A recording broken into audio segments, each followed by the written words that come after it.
Morning.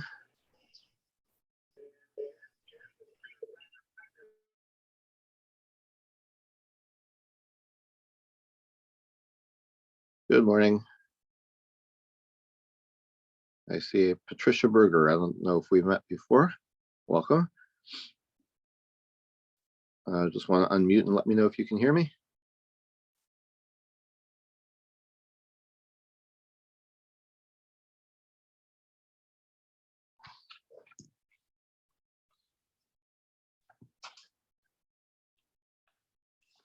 Okay, I hope you can hear me. I'll proceed as if you can. We'll get started in just a moment.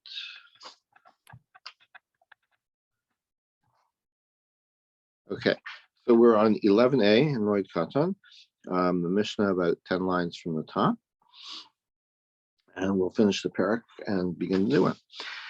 So we're discussing things that can or cannot be done on Chol Moed for the variety of reasons that this parak has gone through. The Mishnah says, "Osin makalagagolim passes." You can make a fence or a railing for a roof or for a porch, masi hedyot, but only in an amateur way. Avalom asiyon, not as a professional. So the Gemara will get into like how can you tell the difference. Shafin sasudakin, you can plaster over cracks in the roof. Umagila nosim b'magila, and you can flatten them with a roller. Okay, biyadu b'regel, or by hand, or with your hand or with your foot. Avalova machlatzayim, not with a trowel. Well, the Gemara will see exactly what a machlatzayim is, but it's a tool that professionals use to do a professional grade job. You can't use that tool. It's too much of a professional job, which is not permitted on Chol Moed, but because the need is for the day or for the holiday. In other words, you don't want your roof leaking on the holiday. Therefore, you can do it as an amateur on Chol Moed. If you have parts of a door that are broken, the pivot, like or the hinge or the lintel or the lock or the key, any of the things broke, you can repair them on Chol Moed because you don't want anybody to just wander into your house or break in. As long as you don't plan to do it on Chol Moed. It's like on the week before, your door is broken, and you say, you know what, I'm busy this week. Next week is Chol Moed. I'm off work. I'll fix it then. That you can't do. Similar to how you can't do. It's kind of similar to getting haircuts or doing laundry on Chol Moed, even though those could be done as an amateur and without too much effort. But because you could schedule them beforehand, you can't do them on Chol Moed. So this is the same kind of thing, I think, but you can't schedule your repairs that for Chol Moed. And any pickles that you can eat on that you could pickle them today and still eat them on the holiday, kosher, that you can do. Again, because it's for immediate use.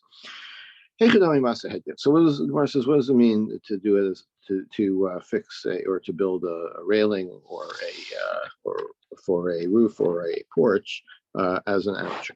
That means like making it with leaves and branches.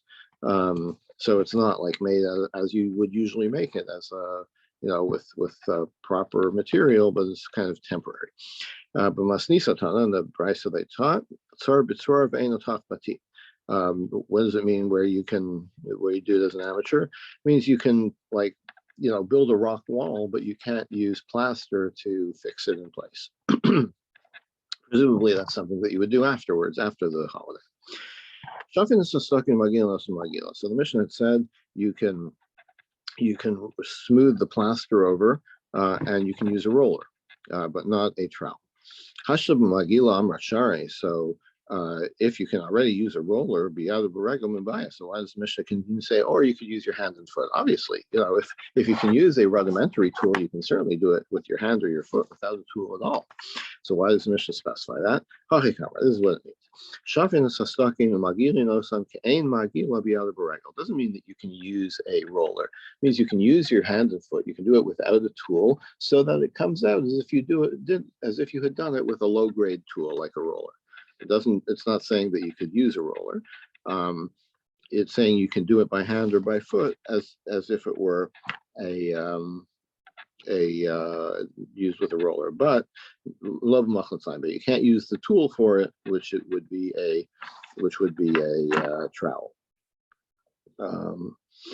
So it's still a little difficult, because like, why does it specify that type of tool? Couldn't it say, but you can't use any kind of tool, because it's implying that you can do it with your hand and your foot, but not as if it were done with a roller, implying that you can't use a roller either. So why does the Mishnah say not with a trowel?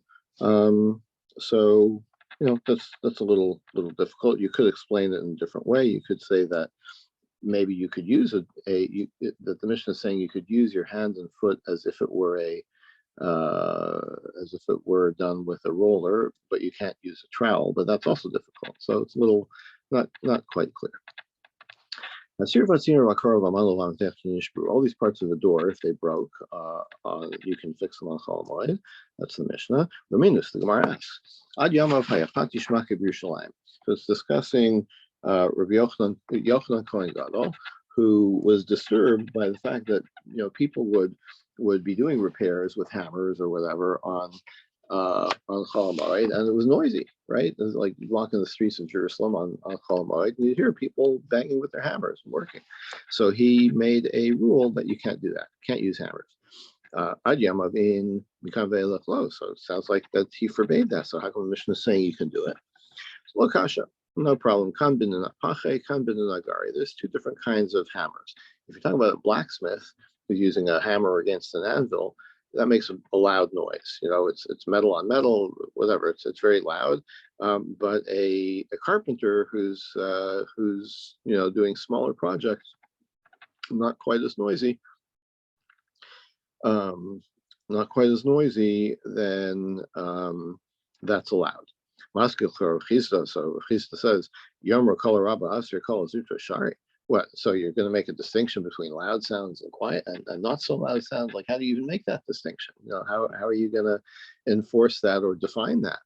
Elam Rav Chisda Lo Kasher. Chisda gives another answer. Haba Magale, Haba Chatzini. It's the kind of tool that you're using. Some tools make noise and some tools don't make noise, or a noise that disturbs the public. So axes are much noisier, and saws are less noisy. So here, at least, it's defined. If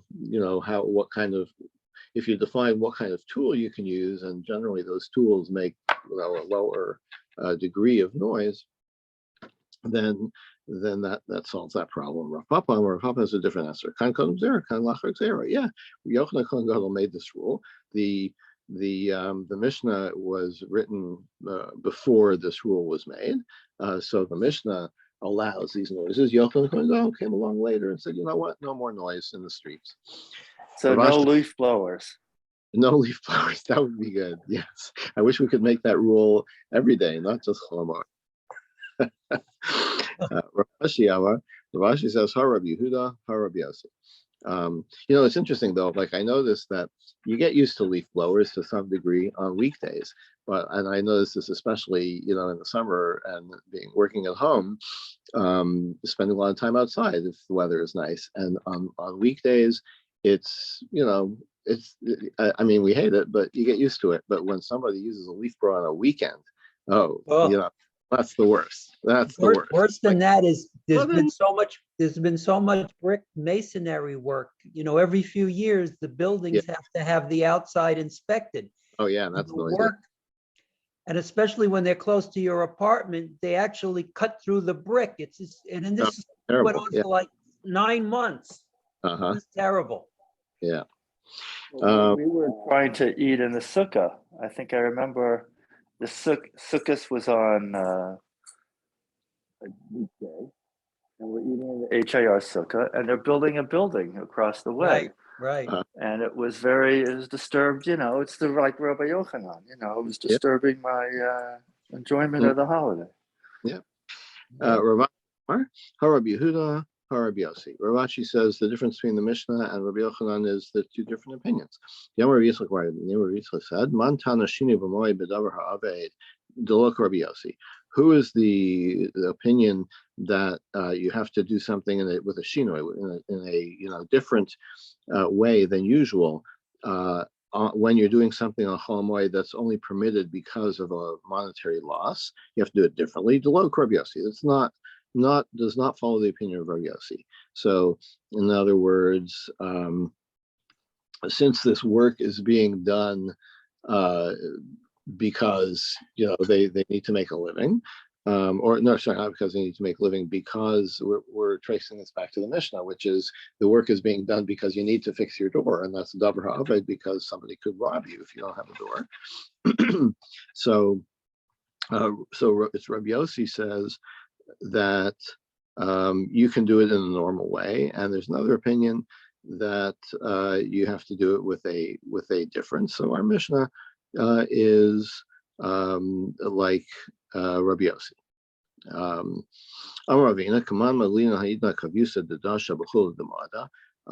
Whose opinion is it that you can replace the lintel over the door on Chol Moed? Come on, Rabbi Yossi. That would be according to Rabbi Yossi, who says you don't, if something's permitted on Chol Moed, you can do it in the regular way. Okay, now the last part of the mission was about pickles. If you want to pickle something in such a way that you can eat it on Yom Tov or on Chol Moed, you can do that because it's for immediate use. Bedisa Levai Kavre. Once the Bedisa River at Levi was there was it was drained, or the water level went down or whatever, and there were fish on the stranded on the riverbed. So everybody went fishing, right? Not fishing, but they went to bring back the fish. They were just lying there on the ground. Now you have a lot of fish. What do you got to do with it? If you don't eat it right away, you have to preserve it. So Rava said you can take some of them. In other words, the fish that you brought home that you're not going to be able to eat on the holiday, and salt them to preserve them for later. So I said, but it's not. But we have a Mishnah. And you can only pickle things that you can eat immediately, right? So what's this idea that you can pickle these fish or salt these fish to preserve them for later, for after Yom Tov? That doesn't seem right. So Rava says, since basically they, sometimes your eyes are bigger than your stomach, right? You go to the grocery store, or not the grocery store, you go to a restaurant for dinner, you go to Shoshi's, and you're like, I'm going to buy dinner, and you buy more than you can eat, right? So your intention was you're bringing it home for dinner.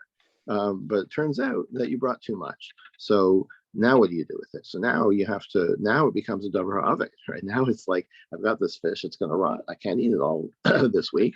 I'm going to have to salt it to preserve it. Otherwise, it's lost to me.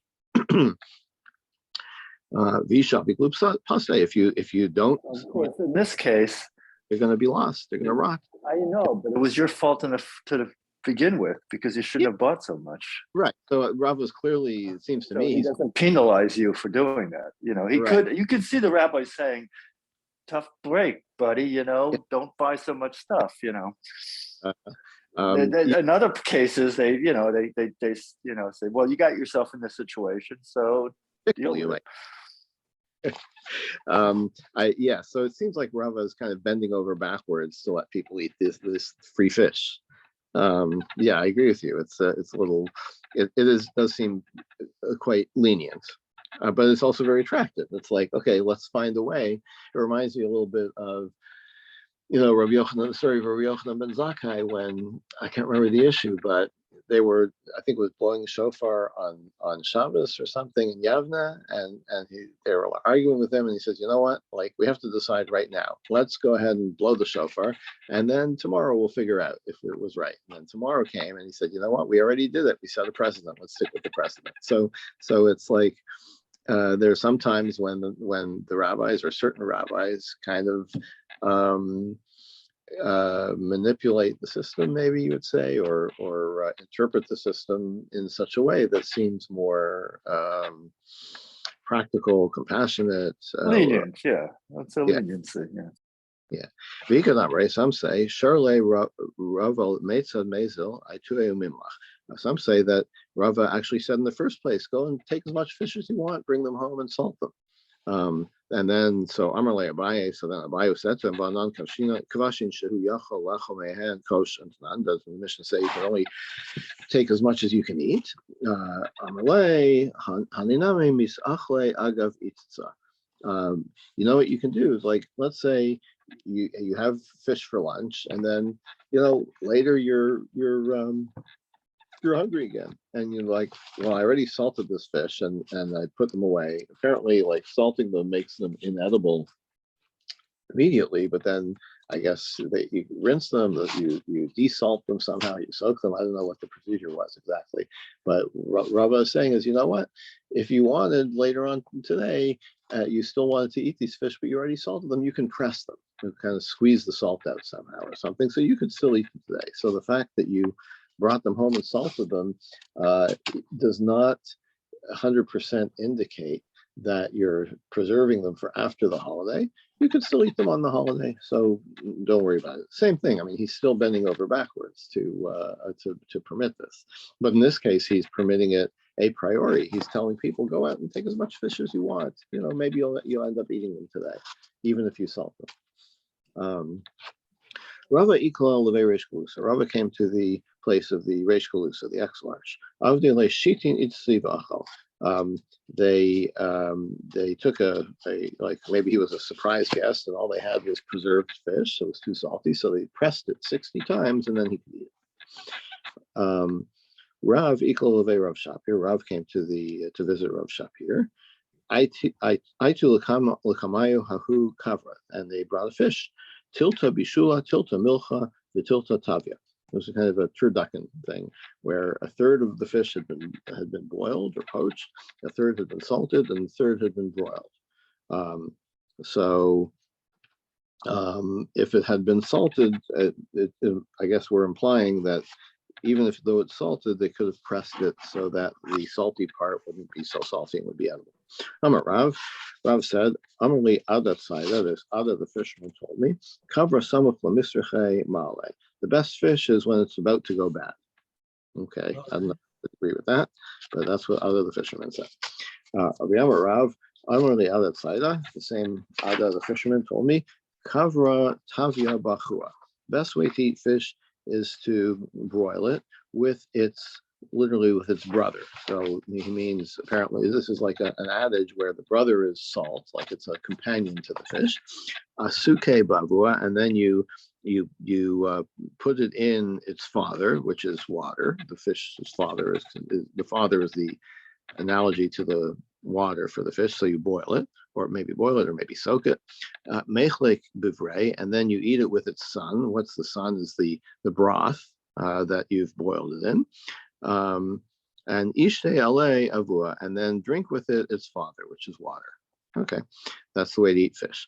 Rav also said, I'm really out of the fisherman told me, kavra tachle v'chalava, after you've eaten fish with cress and milk, liton gufa, you should go work out. V'lo liton puria, don't work out your bed. In other words, after you have this meal of fish and milk, go for a walk. Don't take a nap. Better for your digestion, I guess. Rav, another thing he told him, kavra tachle b'chalava, after you eat this, or when you're eating this dish of fish, cress, and milk, mayav l'shichur, it's better to drink water, not beer. And shichur v'lo, if you don't have water, it's better to drink beer and not wine. And that is the end of the first paragraph from Moed Katan, and we will turn to the second paragraph. Misha hafacha zesa, person turned over his olives. So when apparently in the production of olive oil, you soak them or something, like you put them basically in a vat, and they sit there. I don't know if you salt them first or whatever, but they soften. And now you come to then you press them for the oil. So and now apparently once you've turned them over, they soak in the vat for I don't know for how long, and then you turn them over, and then you have to press them pretty soon, otherwise they start to go bad. Okay, so what happens if you're processing your olives and you've turned them over, and now you're ready to, tomorrow you're gonna take them to the press and make oil, and then suddenly you became, God forbid, a mourner, right? Your parent died, and you're forbidden from working. So here we're in the last parak, we had some laws that coincided both with Chol Moed and with Shemitah. Here we're seeing that there are laws that coincide with Chol Moed and mourning. So just as in some ways, just as you can't work on Chol Moed, you can't work as a mourner. The reason is so that you won't be distracted. You should focus on your mourning and on your respect for the departed person. So you can't work. So you had this loss at a critical point in your oil production. So what do? Oh, ones. Or what happens if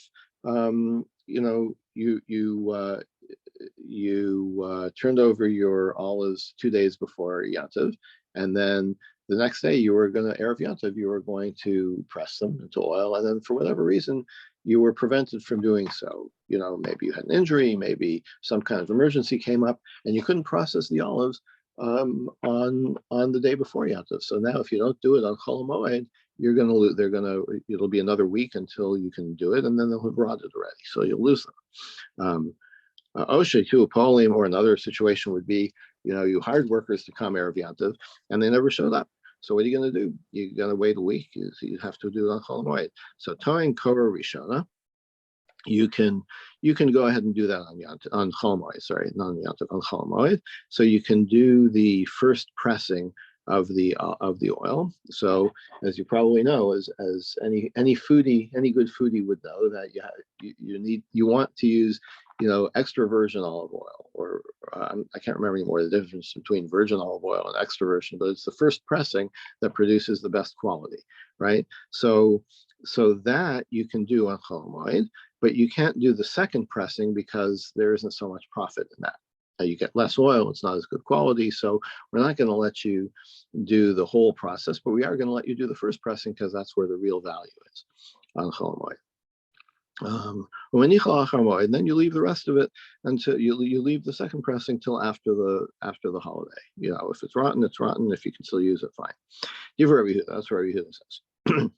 Rabbi Yossi says, Zolef v'gomer v'gaf kadarko. Rabbi Yossi says, no, you can do the whole procedure. You can press the first time, you can press the second time, you can even seal the barrel of olive oil the way you usually do. You can do the whole procedure.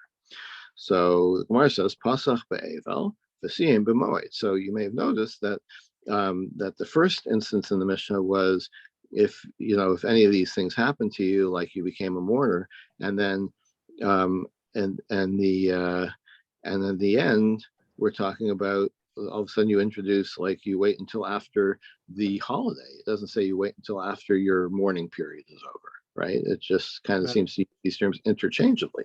What's up with that? Amro Shisha Bered Ravidi. So Shisha answers, that means that there's a parallel, an equivalence between the categories of things that you can and cannot do Chol Moed and mourning. There's a Dov, listening to all of this, I just made an analogy here. Our people in Congress would be very wise to study a lot of this, because they would realize that you have to come to agreement with things, that that there are ways to get things done. And that's what just came to my mind, and they would be wise to listen to a little of this. Indeed. From your mouth to the ears of Congress. Yeah.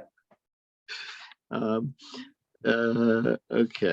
Ravashi answers a little differently. Lo mevaya kamar means not only this. Lo mevaya b'me'avlo. Not only can you do this as a mourner, which is understood to be less strict, less severe. Dumi Rabbanan, who it's only rabbinic, right? It's only the rabbis made this up. This rule about not working on when you're an avel, when you're a mourner. It's not a Torah law, the share. So that certainly is permitted. El afilu b'moed, even chol moed, the Easter malacha midaraisa, which is a biblical a prohibition. We'll get to that in a second. But Malcolm say the Shorabanan. Even though it's a biblical prohibition, the rabbis allowed it. Now, I should point out, as we've mentioned before, that the idea that that Chol Moed is a biblical prohibition is that so how come the rabbis are making all these exceptions if it's biblical, right? So the understanding is that that the Torah says that there is a work restriction. The Torah is going to leave it to the rabbis to determine exactly what is restricted. Okay, so in principle, there's a work restriction. I'm not telling you what exactly is forbidden. We'll let the rabbis work that out. Okay, so that's why the rabbis have the power. In this case, it's like granted specifically to the rabbis to determine how to apply this Torah principle. It's Doraita, but in practicality, it's Derabanan. Yes, exactly. And the reason that they allowed it is because one of the exceptions, one of the reasons they allowed it is to prevent monetary loss. We already have a proof text of how it's Doraita. I mean, Yeah. Okay. I'm trying to remember. It has to do with the way it's phrased, like on Pesach, like 7 days you shouldn't do work, like you shouldn't do work. Oh, right. Okay. So because of the juxtaposition of don't do work in 7 days, it's interpreted as you can't work for 7 days. But then how we determine what work is forbidden, that's rabbinic, I don't remember that. Right. I think introduced in order to solve the problem of how can the rabbis, clearly the tradition was that it was the rabbis who were determining what could and couldn't be done or how to make exceptions. So I think that was the kind of ingenious interpretation that allowed for that to take place. And the rules about like not working during morning, that's considered. Completely. Is for the reason of so that you should focus on the morning and not, No, I know, but that's considered Doraita or Derabanan? No, that's Derabanan. So it's kind of similar. I mean, the idea of mourning itself is Doraisa, but that doesn't. But that didn't include the idea of not working until the rabbis came along and said, you know what, like if you want to do it properly, then you shouldn't work. So that's Rabbanan, or it's the same idea. It's Doraita, but we're going to tell you what that is. This passage implies that it's completely D'Rabbanan, that it was just an aspect of mourning that was added on by the rabbis that was not mandated by the Torah in any way. Right. Even the 7 days. The idea of Shiva is fit with this passage in the Gemara. Right. Even the idea of Shiva is D'Rabbanan. I mean, the idea that 7 days and 30 days and, where does the 7 days come from? Don't remember. Okay, no, that's all right. Good question. So we have a support for the for Rav Shisho, who says that the Mishnah implies that there's an equivalence between the rules on Chol Moed and the rules for a mourner. This brisa says, well, these are the things that you can do for a mourner that he's not supposed to do for himself. If he had already turned his olives, then you can press it for him. Or if his barrel, he's filled up a barrel and he hasn't sealed it yet and became an ovel, then you need to seal it so it doesn't get spoiled. Or if he's soaking flax and it needs to come out of the soaking in order to not get spoiled. But summer lahalos min ayora, or taking his wool out of the vat of dye. And watering his field when it's time for watering. In other words, there's a particular time that it has to be watered in order to save the crop. So he can't do it, but you can do it for him. So it's fine for any of these things for somebody else to do it for him because there's a loss involved. So that implies that it's the same idea. It's because it's a davar ha'aved, because it's a financial loss that he won't incur. That's why we're going to bend the rules and let other people do work with, his work, like on his property. Otherwise, it would not be permitted. Rabbi Yehuda says, "Avzarin lo sedenir." You can even sow a field for him, or a field that's ready for planting flax, because it's like if you don't plant it now, you're going to miss the planting season. Nothing won't grow. Amrlos, they said to him, What? He doesn't have to plant like in the early season. You can still plant in the later season. So it's not a davar of it. And yeah, so if like flax has to be planted by this week or else it won't work, so plant something else. Plant something that you can plant later, which seems a little cavalier, but yeah, I mean, maybe the person is a flax dealer or something, or he's already got deals with he grows flax and he sells the flax so you would and say that's a different story than I think what they're saying is that if it's a situation where he could be flexible and doesn't have to plant this week, then fine. But if I think they would agree that if it's a situation where this has to be flax, it's flax or nothing, then that would be good. Flax or bust. flax is very important, let me tell you. Okay. Yeah. It's very important in the Asian world, yeah. Let me tell you. Well, that's true. I mean, this is talking about people's livelihood. I'm not kidding. It seems arcane to us, but it was, as you say, this is like survival, right? Rabbi Shimon says, what if there was nobody who could do it except the Avel himself? So we're saying, okay, the way to get around this is have somebody else do it for you. What if there is nobody else who knows how to do it? Or the same with the barrel, it needs to be sealed. Nobody knows how to do it. Or these other things, taking flax out of the soaking or taking wool out of the dyeing vat. So you do it yourself, even as an Avel, but do it privately where nobody can observe you. So otherwise they'll think badly of you. That this guy just lost his parent and now he's doing his work like a regular person. He doesn't look good. So do it in private. But you're out in the field. I mean, you're out there. It's not like you can do it in your house. Yeah, interesting. It doesn't use that.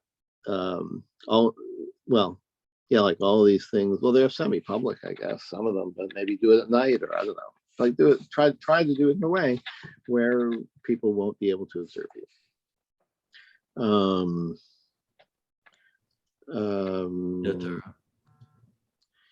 Yes, okay. Rav Shimon ben Gamliel, and Rav Shimon ben Gamliel further said, "Im haya uman larabim." Now, what if you are like, you're the only guy in town who can do this? So it's not only your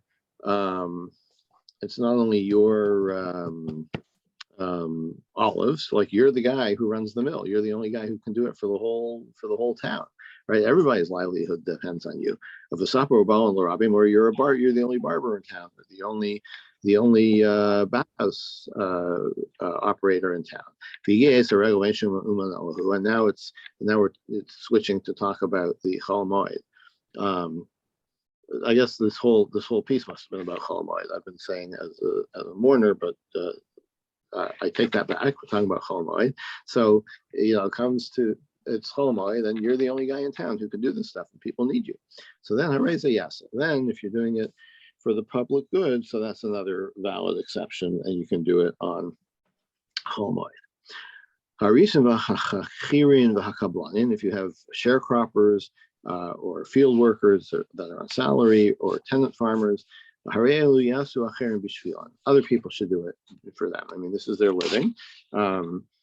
If you become and here apparently we are talking about mourners.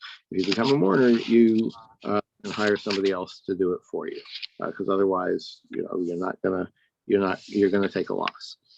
And if you're a car rental agency, or donkeys in this case, or camels or boats, right? You lease out these modes of transportation. You shouldn't do those during mourning. But if you already had leased out your donkey or your camel or your boat to somebody else, then you can, if it needs maintenance, they somebody brings back the car and says there's something wrong with the car, give me another car, right? That you can do it if the contract was pre-existing before the holiday. But what if you were, so that's if you're like you have a long-term relationship with the property or with the job. But if you're just hired as a day worker and then you become a mourner in the middle of the day, then even if you're in a different city, meaning nobody knows you, nobody knows that your father just died, you still, then you still have to behave in the proper way as a mourner. You can't continue your work of the day, presumably because you're not working you're not losing that much. You're losing half a day's wages or up to a day's wages. That's not significant enough. What if you're like the dry cleaner, okay, and you have, people brought you shirts in the morning, and then, in the afternoon you became an oven. So what do you do? Even though like, it'll be ready when it's ready. You didn't say they didn't contract for same day service. It'll be ready when it's, if you say it'll be ready when it's ready, lo yasa, you still can't do it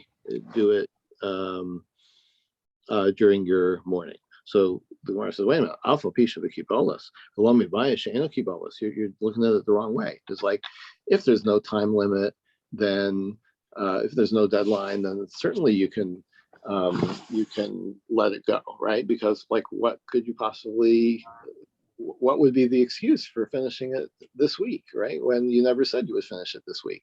You should say, even if you had said it'll be ready today, that's what the Brisa should say. Even if you said it should be ready today, you still can't do it. Adrabah, kibos kiddi day dame. If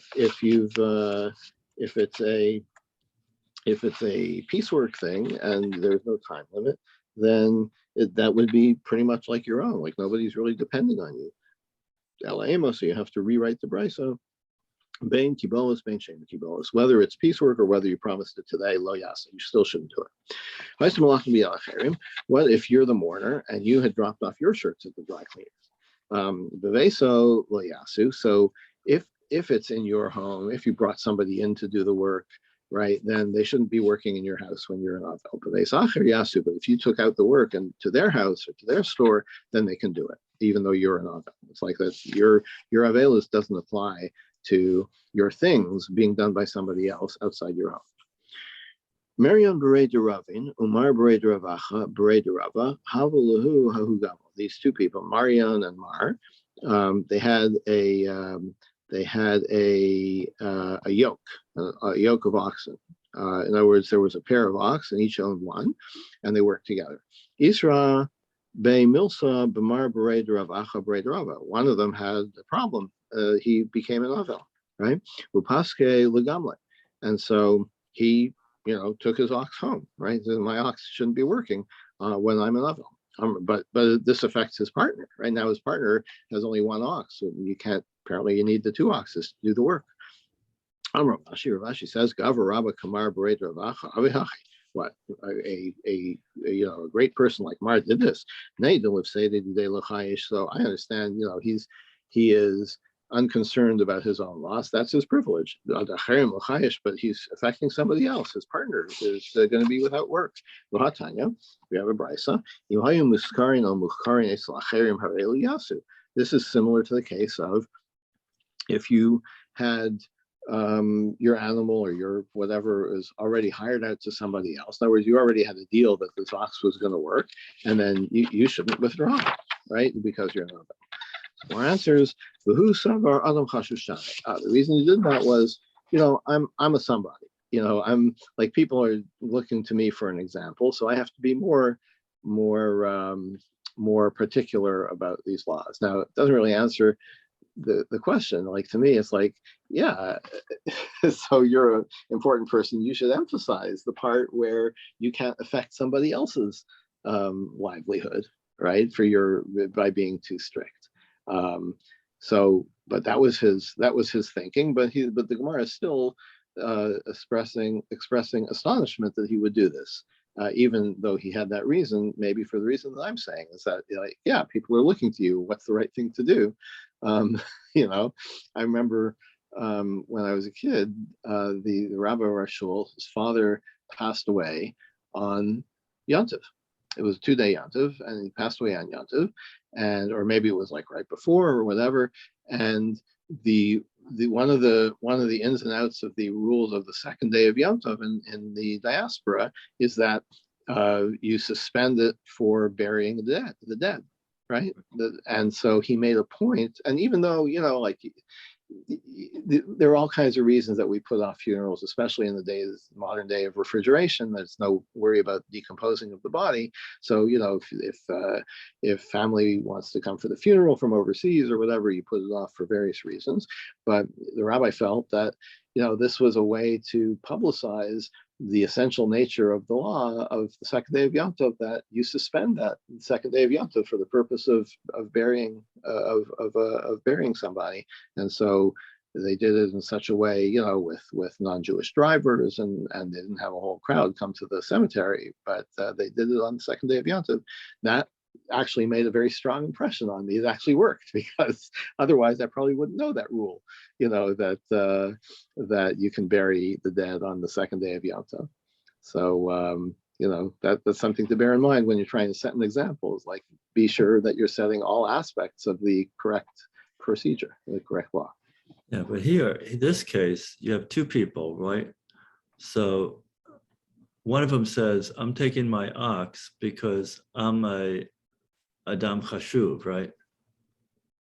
So Yeah. that's basically saying to the other guy, you're not Adam Chashuv, so I can injure you, and prevent you from plowing your field because I'm a Adam Chashuv, and I have to set an example.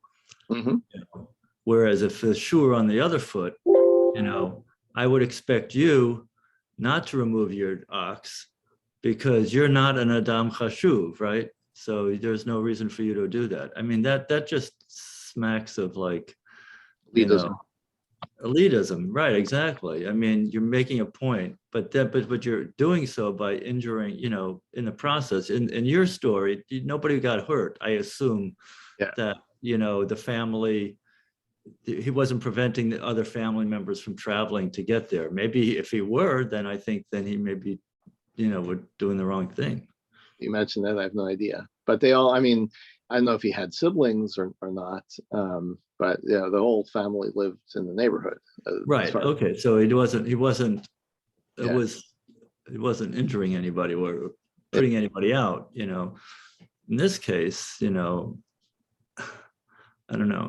I think that's elitism is a good. Yeah. But the Gemara appears to side with not with whatever his name was, Maria or Mar, that there was not a correct. Okay. He did not correct himself. That he should have followed and allowed his partner to continue working with his ox. I see. Right. Correct. Yeah. Should have left the ox to continue what the other man needed to get done. That's the right thing to do. That's more right. It wasn't he was doing, he just exactly. He could have sat Shiva or done whatever, and just left the ox. Exactly. Just leave the ox. It sounds like a poster. Leave the ox. Okay, let's stop here for today. We'll pick it up tomorrow at the top of 12A. Have a good day, everyone. Dov, do you know if they have these Gemaras? They have them at the local Judaica store. Which the art scroll? No, I'm trying to get the Oz V'Hadar version. And I don't think they have it. No idea. Yeah. No idea. Yeah. Okay. Worth a try. Yeah. No, I ordered them from the store in Brooklyn, and they're like messing up with the shipping or something. I thought I had, but anyway, it's annoying. So, okay. Okay. Have a good day.